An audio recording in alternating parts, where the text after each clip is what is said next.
दुश्वारियों से लड़ती, हाशिए पर खड़े गरीबों की ज़िंदगी में आर्थिक संकट अकेला नहीं आता। वो अपने साथ और भी कई तरह के संकट लपेट कर लाता है। एक ज़रा सी दुर्घटना तमाम संतुलन बिगाड़ देती है। जीवन यापन के संकट के साथ रिश्तों के संकट, अपनेपन का संकट, मानव मूल्यों के सरोकार, ये तमाम मुद्दे आन खड़े होते हैं। आज की इस कड़ी में प्रस्तुत है एक ऐसी ही कहानी जो इन्हीं मुद्दों को, सरोकारों को उजागर करती है। दृश्यों और बिंबों में संवाद जैसा प्रभाव पैदा करने वाले कथाकार हरि भटनागर की कहानी छाया, और उससे पहले स्वयं कथाकार हरि भटनागर का वक्तव्य। साथियों, किसी आयरिश लेखक ने कहा है कि कहानी गुरिल्ला लड़ाई है जो सरहदों पर लड़ी जाती है। इस कथन में मैं आंशिक संशोधन करना चाहता हूँ कि कहानी गुरिल्ला लड़ाई है, लेकिन यह हर कहीं घटित होती है। इसी तारतम्य में प्रस्तुत है मेरी कहानी छाया। यह एक खेतिहर मजदूर की कहानी है जो गांव को अलविदा करके शहर में आ बसता है अपने बेटे के पास। बेटा जो सेंटरिंग का काम करता है, सेंटरिंग के काम के वक्त उसकी मृत्यु हो जाती है। बेटे की मृत्यु के उपरांत ही यह कहानी ससुर और बहू के रिश्ते को रूप देती है, उनके मानसिक द्वंद्व को बयान करती है।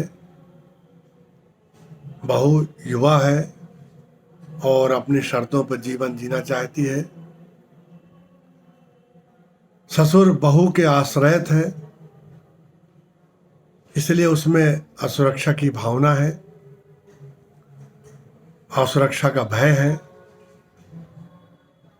यही असुरक्षा है जो रिश्तों के बंधन को तोड़कर, यानी मर्यादा की चौहद्दी को तोड़कर उसकी छाया में जीवन जीना चाहती है। यह एक ऐसी अनहोनी लालसा है जिसको पाने में उसे अपने जीवन की बलि देनी पड़ती है। यह विचित्र विडंबना है कि जब हम जीवन जीना चाहते हैं तो हमारे पास जीवन शेष नहीं होता।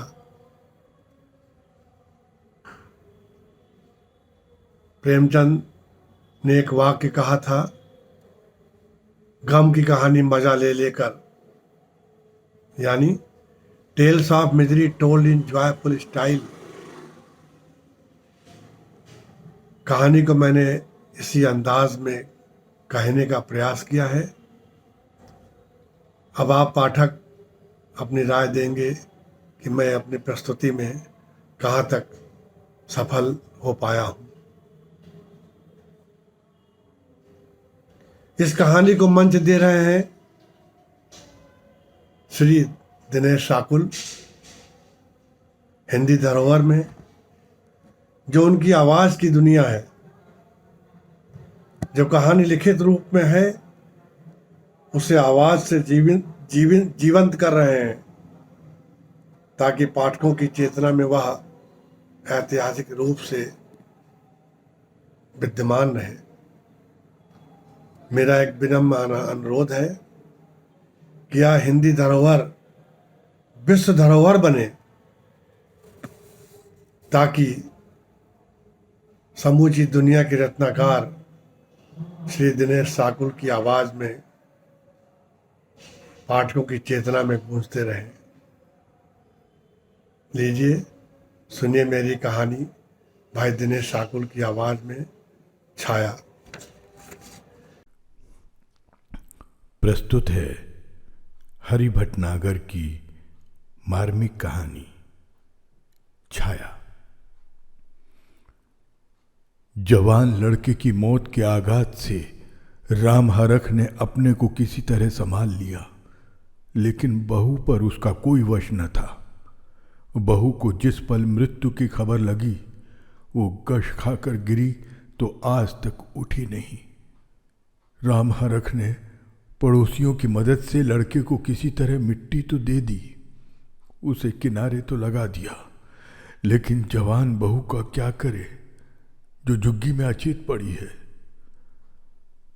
राम हरख अभी 1 माह पहले ही यहाँ शहर में लड़के के पास गांव छोड़कर रहने आया था।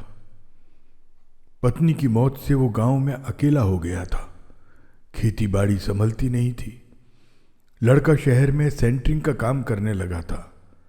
वो चाहता था कि बाप किसी तरह यहाँ आ जाए तो वो उसकी चिंता से मुक्त हो। बाप गांव छोड़ना नहीं चाहता था। लड़के के दबाव के चलते वो उसके पास रहने आ गया था कि एक दिन लड़का सेंटरिंग लगाते वक्त 3री मंजिल से गिरा और चल बसा। जब जब राम हरख लड़के के ख्याल में डूबता, पगला सा जाता, दिल बैठने को होता, चक्कर आने लगते। वो तख्त के पांवों को जोरों से पकड़ लेता, लेकिन रोने के अलावा उसके वश में कुछ न था।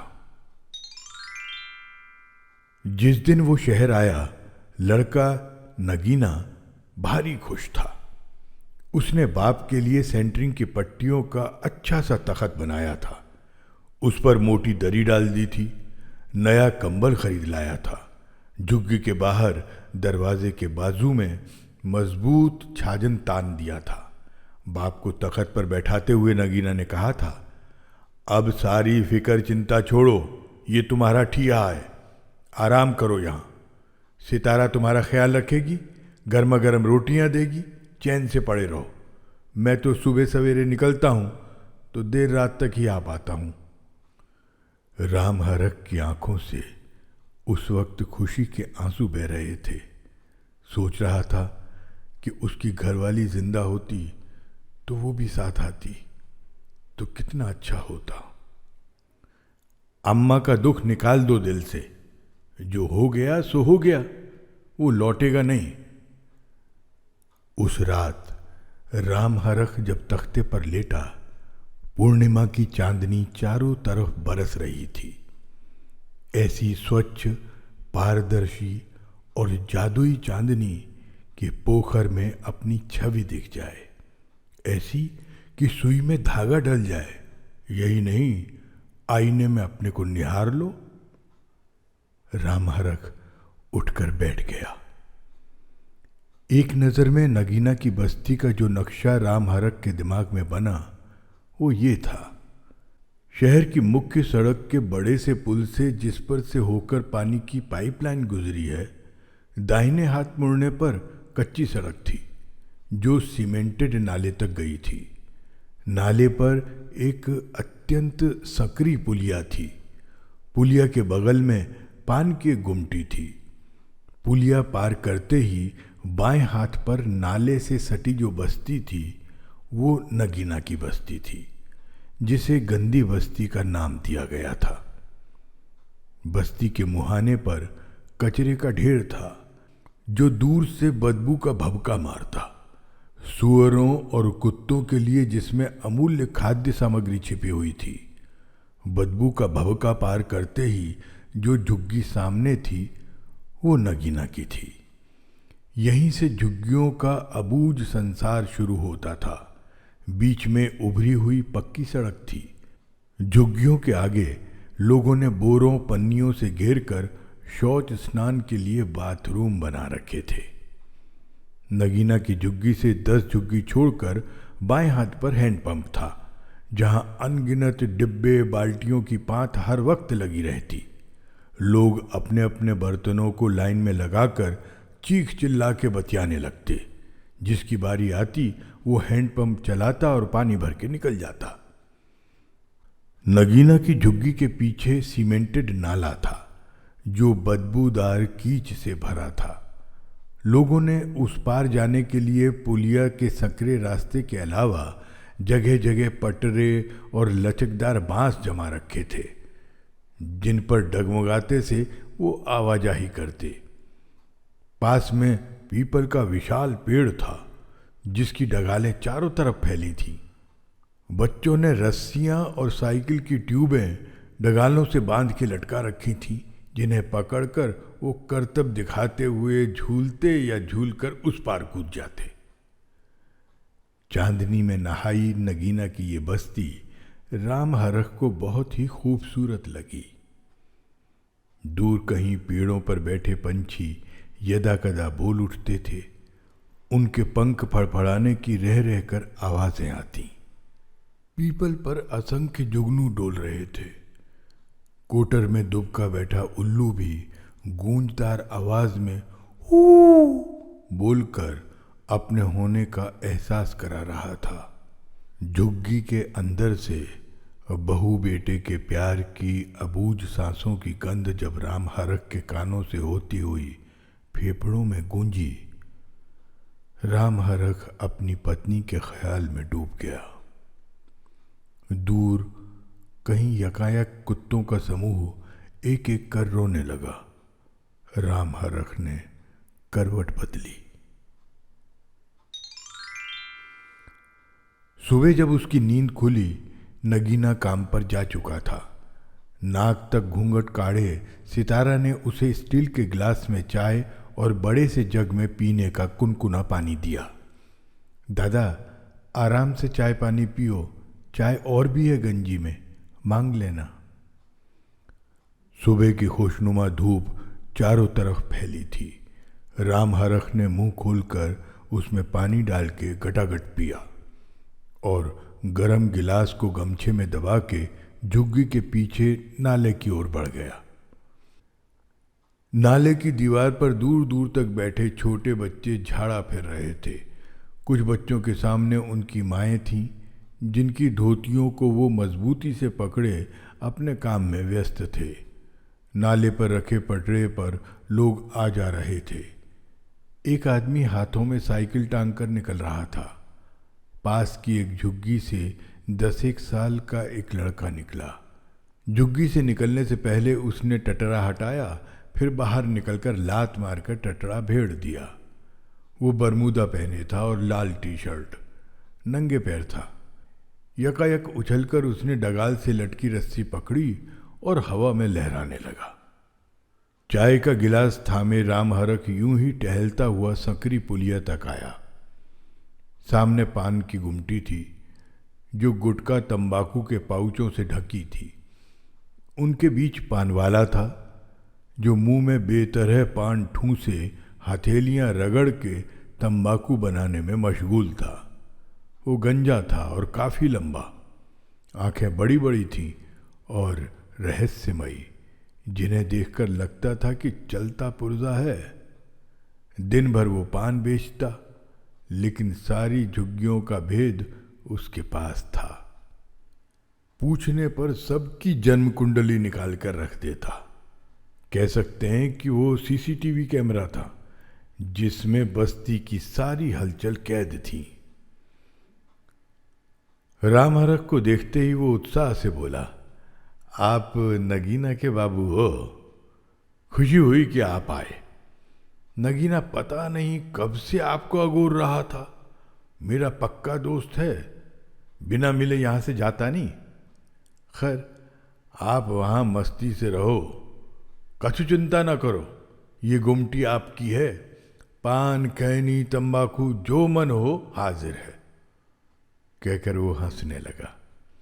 उसकी आंखें भी हंस रही थी। राम हरख खुश हुआ।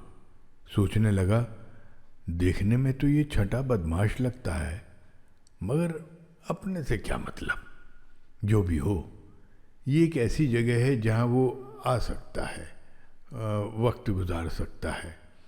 बैठने का ठिया तो मिला। लड़के की मौत से बढ़कर बहू की चिंता है राम हरख को इस वक्त। समझ नहीं आता कि वो क्या करे। जिसने जो भी सलाह दी उसने पूरी की। डॉक्टर और वैद्य को दिखाया।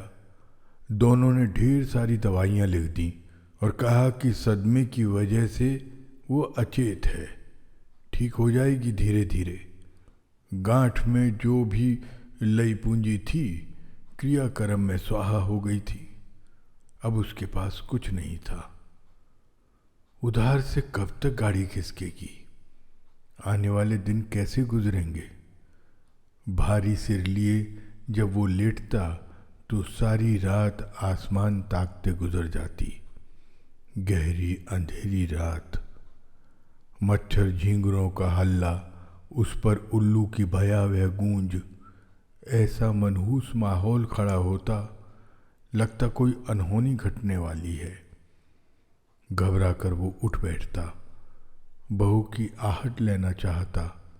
सोचता, आहट लेकर क्या होगा? वो अंदर जमीन में अचेत पड़ी होगी।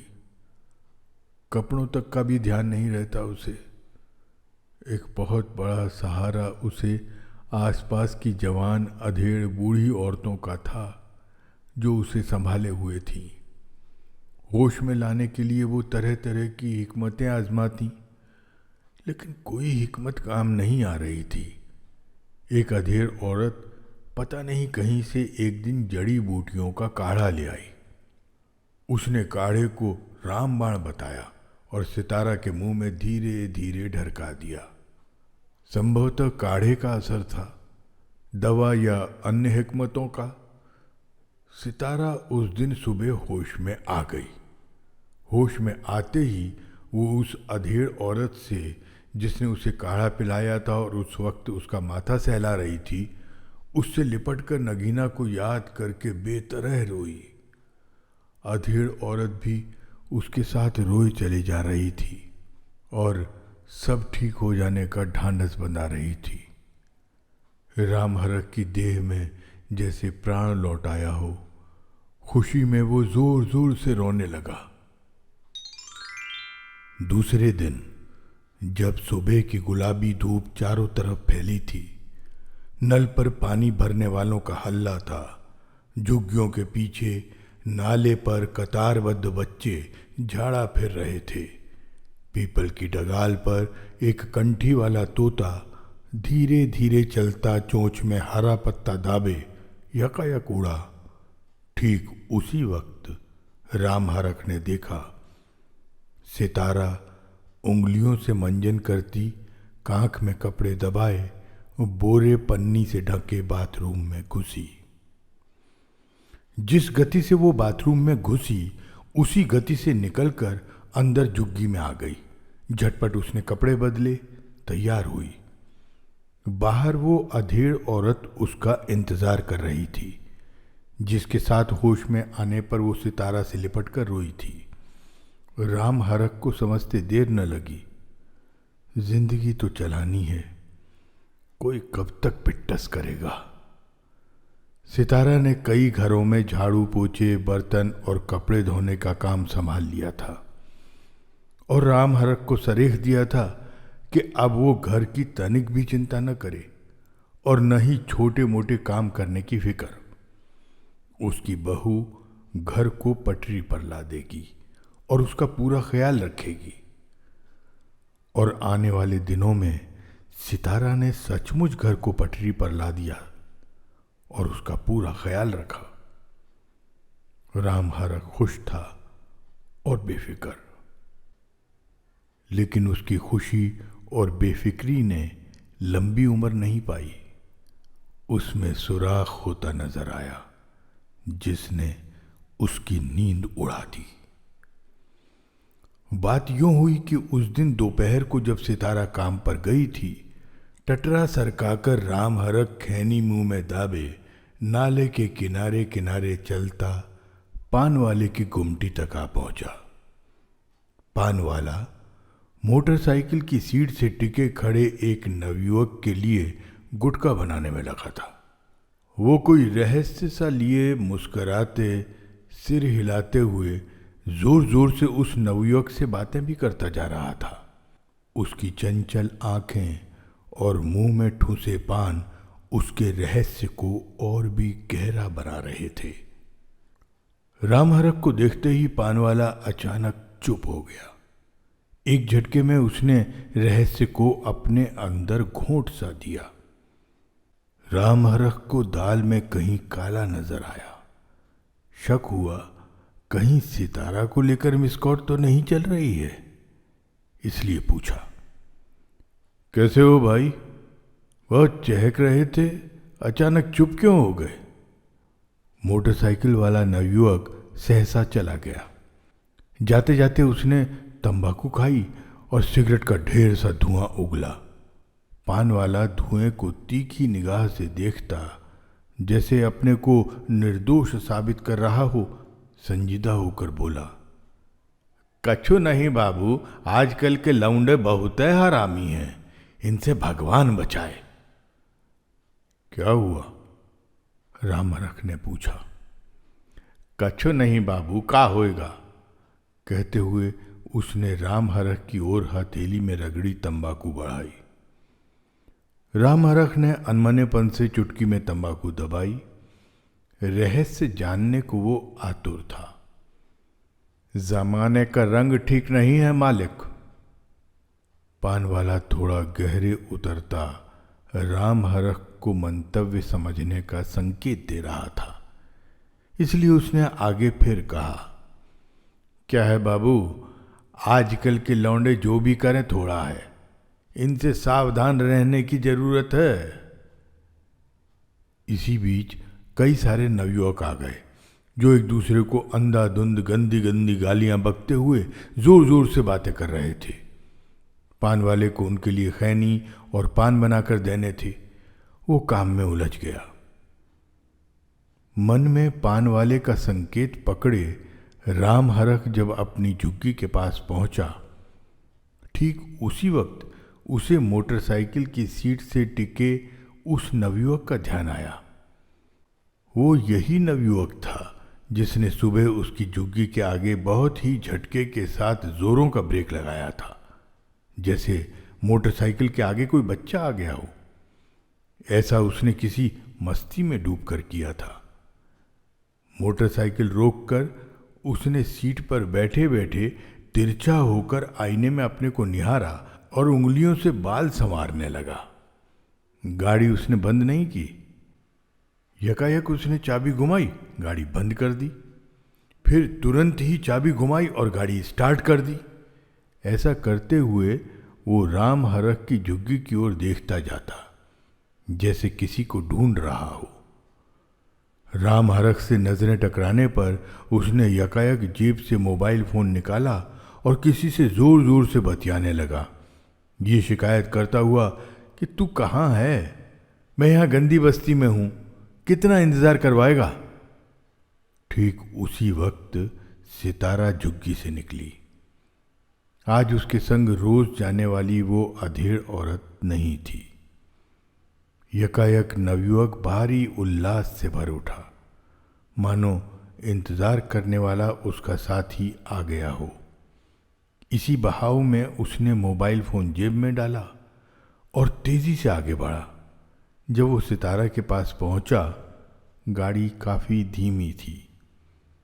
उसने सितारा के समानांतर चलते हुए सितारा को लुब्ध निगाहों से देखा। ओह! रामहरक के मुंह से एक घुटी सी चीख निकली। तो ये है रामलीला।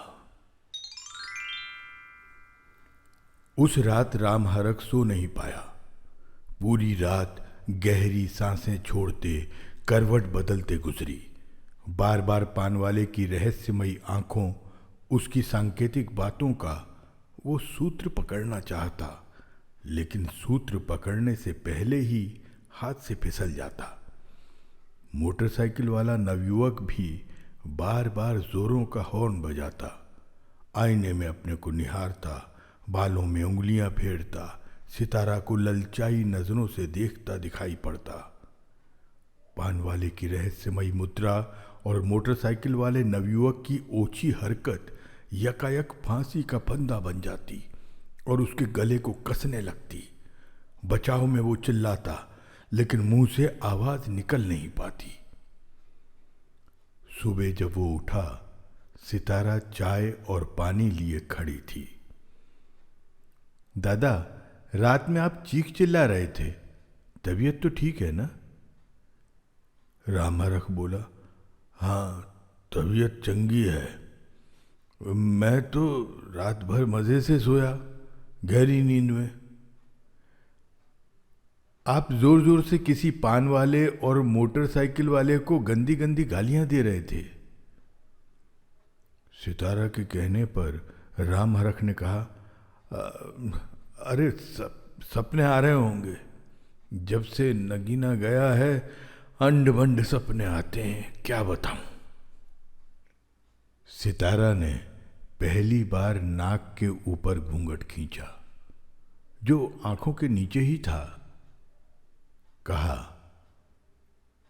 मैं दूध पीती बच्ची नहीं हूं दादा, आप मेरी फिक्र न करो।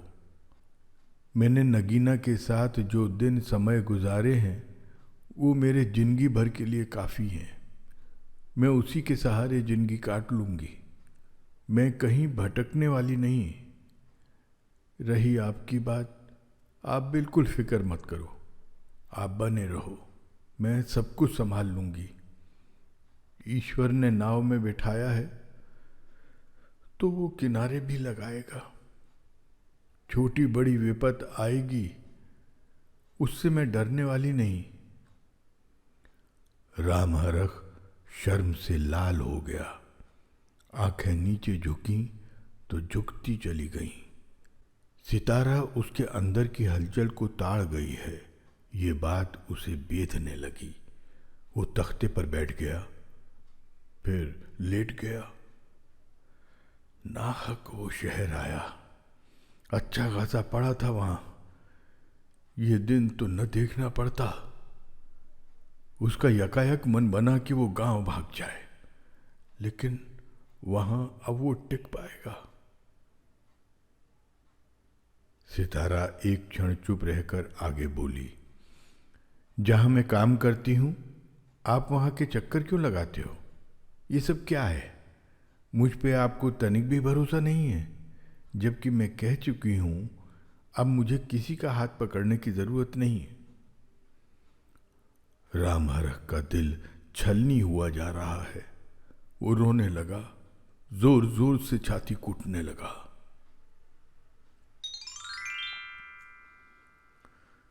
बहुत ही खराब दिन थे रामहरख के। अपने को उसने छाजन तख्ते में समेट लिया था। लज्जा के मारे वो कहीं निकलता भी नहीं था। सितारा से आंखें मिलाते भारी शर्मिंदगी महसूस होती। सितारा चाय पानी खाना दे जाती, सब तख्ते के नीचे पड़ा रह जाता। वो उनकी तरफ देखता भी नहीं था। सितारा भी गहरे अफसोस में थी। एक दिन उसने गीली आवाज में कहा, दादा, जो हुआ सो हुआ, भूल जाओ। इंसान से भूल चूक होती है, किसी बात की गिरह मत बांधो। जमी बर्फ पिघल गई। रामहरख ने सितारा को आंसू भरी निगाह से देखा, मानो क्षमा याचना कर रहा हो। रामहरख ने तय किया कि सितारा को लेकर वो अपना मन खराब नहीं करेगा, कलमश नहीं लाएगा। कोई कितना भी कुछ भिड़ाए वो अनदेखी करेगा। उसने ये भी तय किया कि वो पान वाले के पास भी नहीं फटकेगा। लेकिन कोई कब तक अपने को घर में कैद रख सकता है? उस दिन रामहरख को घर से निकलना ही पड़ गया। खैनी तंबाकू कुछ नहीं था। तलब ऐसी कि वो उसे पान वाले के पास घसीट ले गई।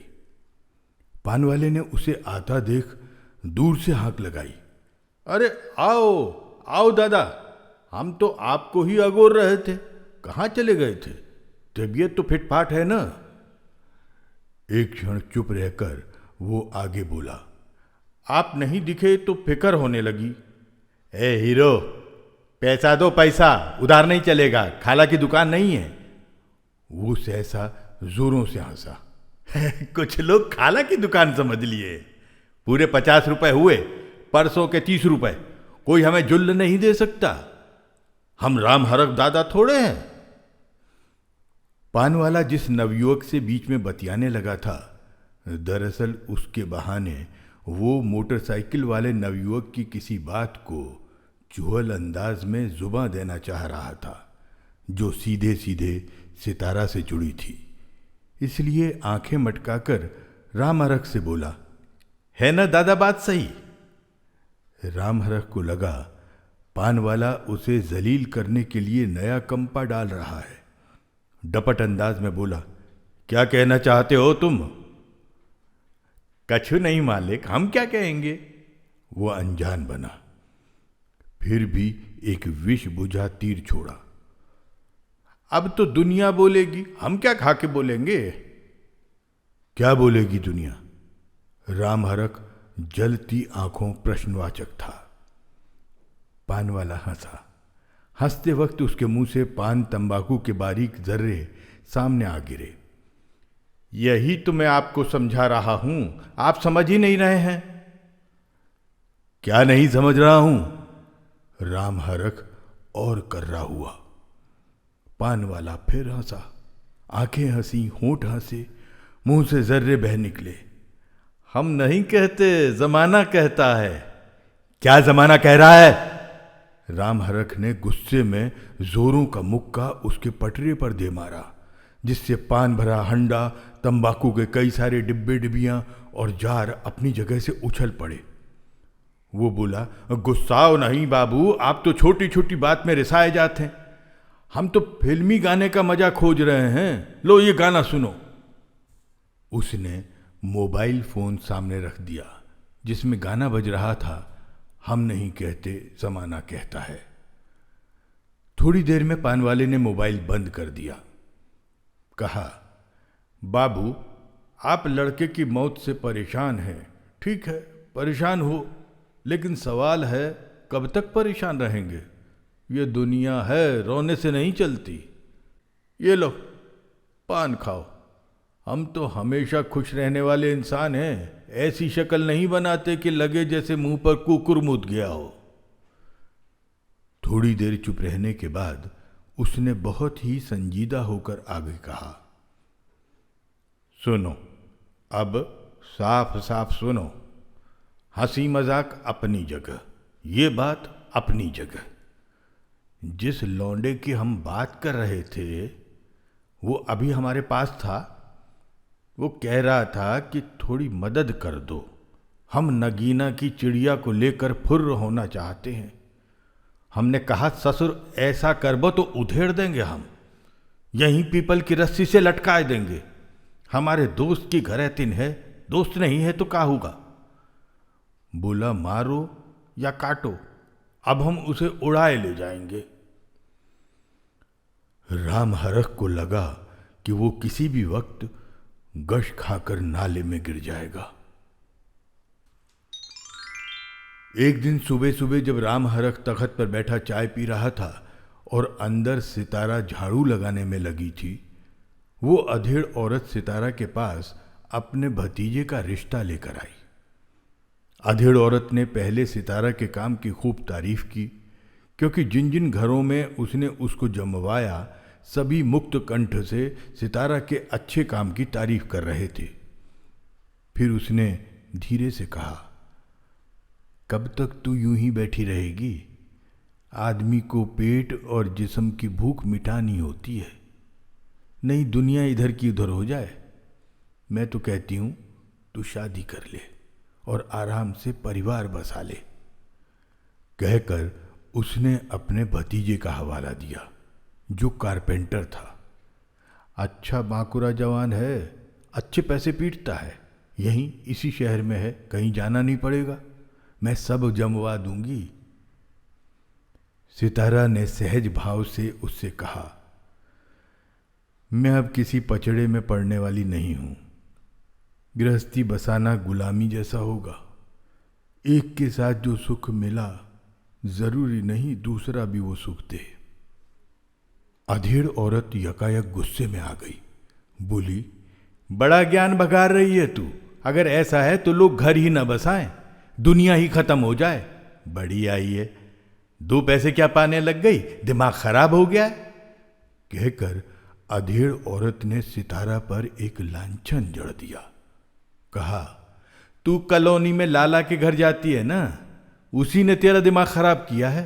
खूब पैसे देता है, तभी ऊंचे बोल बोल रही है। उसी की छाया में गर्रा रही है। छाया न होती तो जुबान नहीं खुलती तेरी। अधेड़ औरत गुस्से में आग तिड़क कर झुग्गी से बाहर निकली कि बाहर खड़े रामहरक से टकरा गई। रामहरक कुछ बोलता कि वो जलती आंखों से बोली, संभाल अपनी बटेर को, नहीं उड़ जाएगी। फिर रोटियों के लिए झंकता फिरेगा, कोई 75 नहीं होगा। बड़ी आई सती सावित्री की। उसने तमक कर कमर के नीचे हाथ रखा और बहुत ही गंदी गाली दी। सितारा जब तक कर्रा जवाब देने के लिए झुग्गी से निकलती, वो धोती संभालती पक्की सड़क पर दौड़कर भाग गई। रामहरक सिर थाम कर बैठ गया। जरूर कहीं ना कहीं दाल में काला है। तभी ये औरत तीखा बोल कर गई, जरूर सितारा किसी की छाया पकड़े है। छाया, हाँ, छाया न होती तो इसके इरादे इतने बुलंद नहीं होते। जहां रामहरक इस बिंदु पर सोचता, वहीं वो उस बिंदु पर भी विचार करता जिसमें वो अपने बलबूते पर रहकर जीवन जीना चाहती है, जिसमें वो उसे भी दूर नहीं करना चाहती।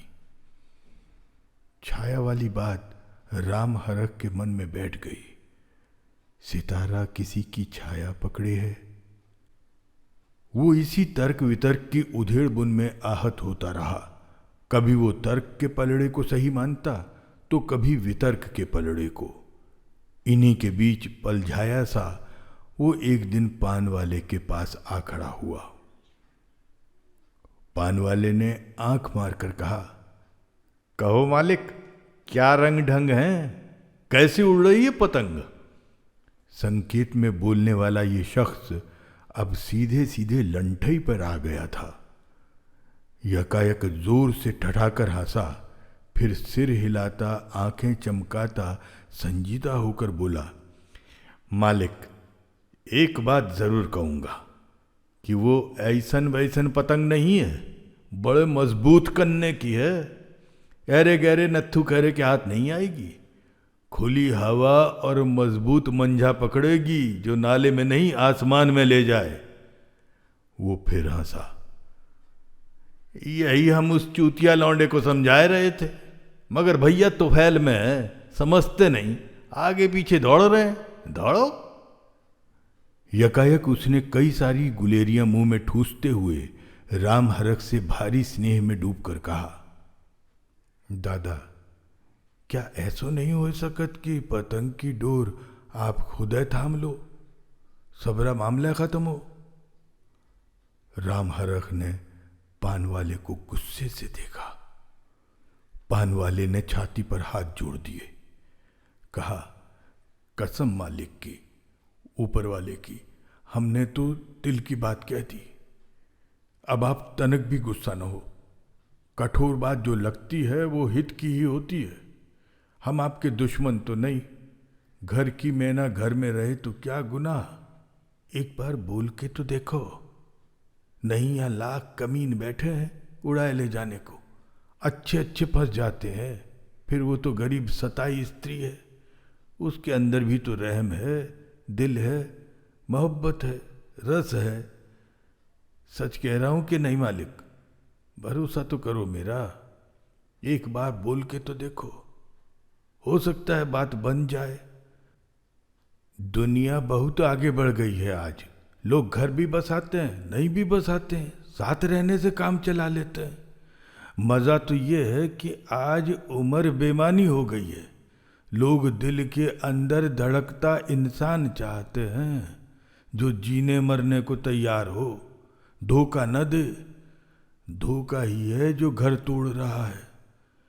इसलिए बंधन आज बेमानी है। मालिक, हम तो कहते हैं एक बार अरदास करवे में खा जाता है। करके देख तो लो। ज्यादा होगा गुस्सा करेगी, थूकेगी ऊपर, थूक लेन दो। ये तो प्रस्ताव है, माने न माने।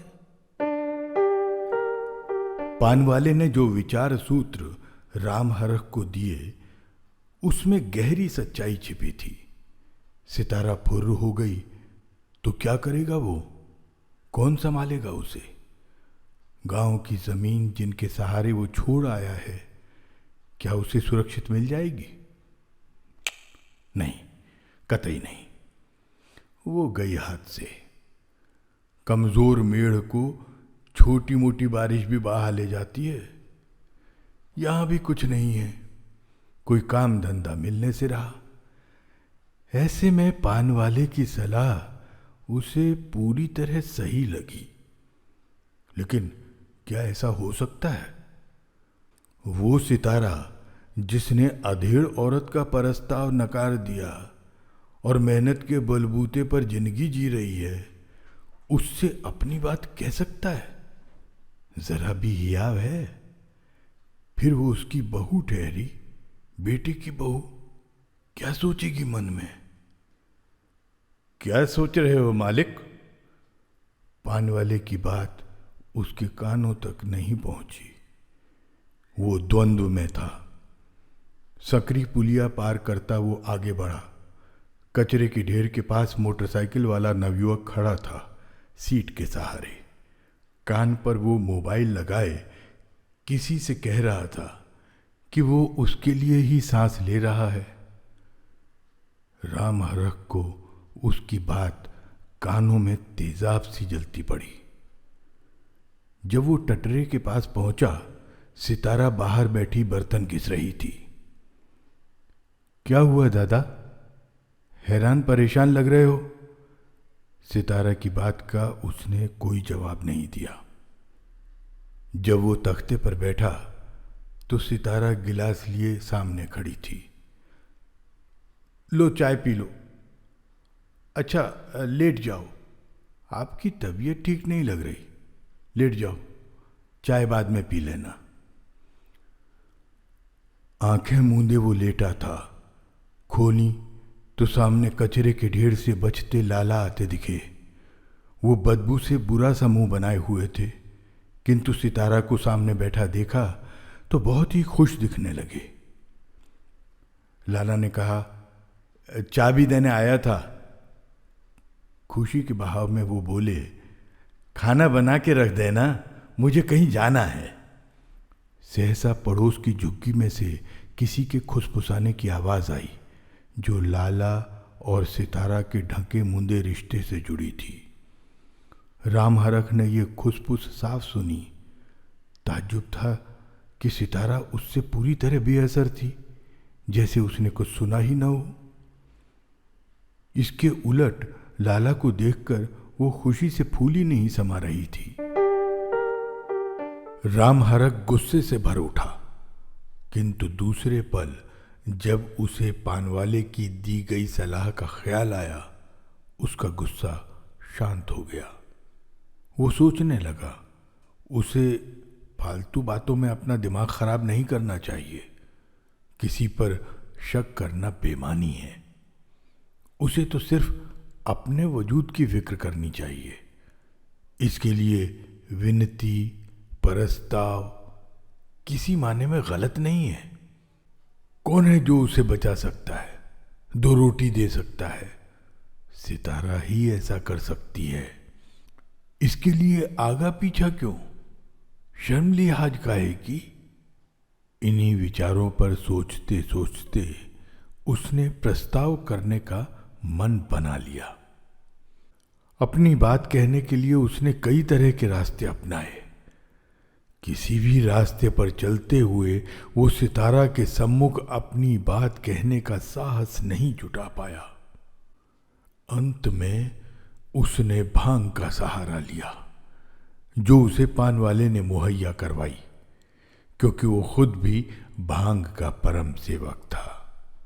भांग ही है भोलेनाथ की प्रदान की गई औषधि, जो भोलेनाथ की तरह ही हर इच्छा की पूर्ति करती है, मनवांछित फल प्रदान करवाती है। उसके सेवन से वो अपनी बात बेधड़क कह सकेगा। अपनी बात खुलकर कहने के लिए राम हरख ने भांग के 1 गोले का नहीं बल्कि 10 गोले का सहारा लिया। जिंदगी में उसने पहली बार भांग खाई थी। भांग इतनी जल्दी असर करेगी उसे अनुमान नहीं था। पान वाले के पास से वो तेज गति से चला, लेकिन ऐसा लगा जैसे दिमाग सुन्न हुआ जा रहा है। पैर आगे नहीं बढ़ रहे हैं, वो एक तरफ को गिरने को हो रहा है।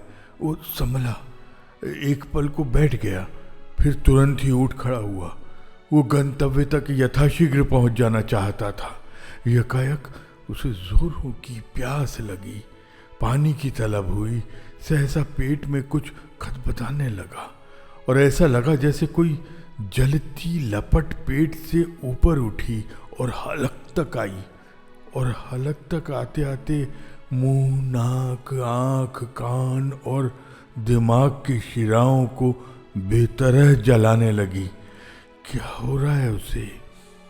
क्या हो रहा है उसे? वो बोलना चाह रहा था, लेकिन एक शब्द नहीं फूटा। वो टटरे के पास आकर गिर पड़ा। उसकी आंखें खुली थीं, जुबान पूरी तरह बंद थी। सितारा ने देखा, राम हरख की आंखें खुली हैं, जैसे उससे स्नेह सिक्त कुछ कहना चाह रही हों, और न कह पाने की विवशता के चलते आंसू छोड़ने लगी हों। फिर वो ऐसी जड़ हुई जैसी उसने अपने पति की देखी थी, जिन्हें मींचते हुए डॉक्टर ने कहा था कि अब ये ठंडा हो गया, ले जाओ, काम खत्म है इसका। सितारा जोरों से रो पड़ी। यहां पर कहानी समाप्त हो जाती है।